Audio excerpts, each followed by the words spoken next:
Dear all, welcome to today's video. In today's video, we will be talking about the different types of inheritance which are there. And in my previous video, we talked about inheritance and we also briefly discussed about the different types of inheritances. Talking about inheritance, let us recollect that it is actually acquiring the properties of the parent class or parent object by the child class or the child object. Okay, the class from which the properties are acquired, it is known as the parent class or the superclass, and the class which acquires the properties of the parent class, it is known as the child class. So let us go ahead with the different types of inheritance which are there.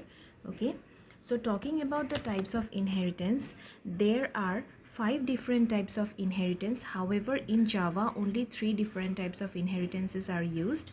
Okay, so talking about the first 3 types, we will discuss them in today's video. So that is single inheritance. So let me write it down.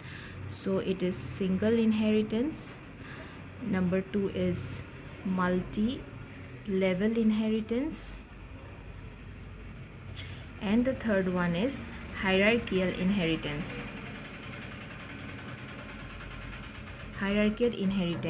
So when we are talking about these 3 inheritances, so these are exclusively used in Java. However, 2 other types of inheritances are there, which is multiple inheritance and hybrid inheritance.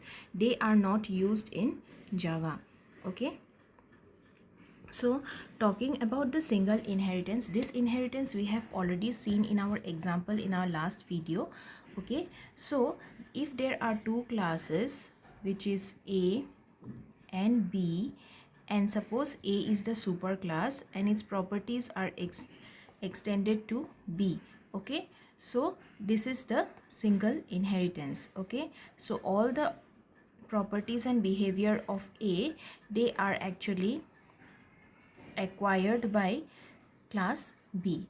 All right, now what happens is, suppose I have a method in A which is dis, let's say display.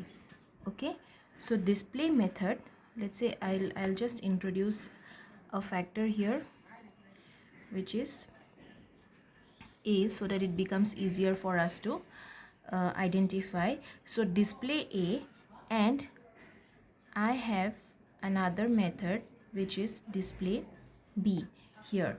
Okay, so if I create an object of B, okay, so if I create objb, so this objb will be able to acquire whatever values or whatever properties are there in display A method as well as display B method. Okay, but creating an object of A essentially will have access to only the methods which are in display A, but it will not have any access to whatever operations or functionality display B has. Okay, so object B, or creating a class of the child class, creating an object of the child class will help that object, or will help to access both the methods display A and display B respectively. Okay, now when we are talking about multi-level inheritance, okay, in case of multi-level inheritance, we have more than 2 classes. Okay, so let's say suppose A is there, then B is there, and C is there. Okay, so now here again we have 3 different methods, which is display A. Okay, then we have here display B, and C we have here as display C. Okay, now properties of A will be inherited by B and properties of B would be inherited by C. Okay, so now when I am creating an object of C, so through this object I will be able to access all the things which are all the properties of class C as well as the properties of class B, and also the properties which are there in class A. Okay, so if I'm creating just one object, I will be able to access all these three methods respectively. Okay, so we do not have to worry about the accessibility from for object C from the class C. But if I create an object of B or an object of A, it will be limited to only A class if the object is from A. And for B, if I'm creating an object for B, then this B will be able to access only B and A. It will not be able to access C. So C will not be able, we will not be able to access whatever there is in C. Okay, so next we have is hierarchical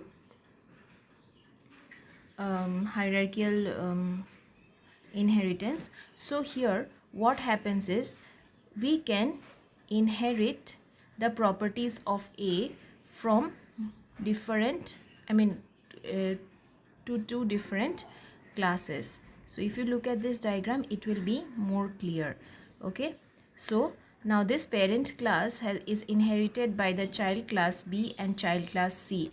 Now if I create an object B, it will be able to access the methods of B as well as A, but not from C. Okay, similarly if I create an object C, it will be able to access the different methods in A as well as from C, but it will not be able to access from B. Okay, so whichever parent class we are trying to access values from, it will be able to access only that particular method. Okay, so suppose here we talked about A. Okay, in hierarchical we talked about A, so only the parent class methods of A, or the methods of parent class A, would be inherited by B and C. Okay, so these are the three primary types of inheritances which we can observe in Java. Okay, however some more inheritance are also there, which is multiple and hybrid, but these two inheritances are not primarily used in Java because they create some compiler ambiguity and the compiler cannot understand. We will discuss about that also in our next video, but in today's session we will be talking more about this. And now we will look at all of this in from a program point of view. Okay, we will see how single inheritance works, how multi-level inheritance works, as well as how hierarchical inheritance works from a program. Okay, so just watch part 2 of this particular session. Thank you.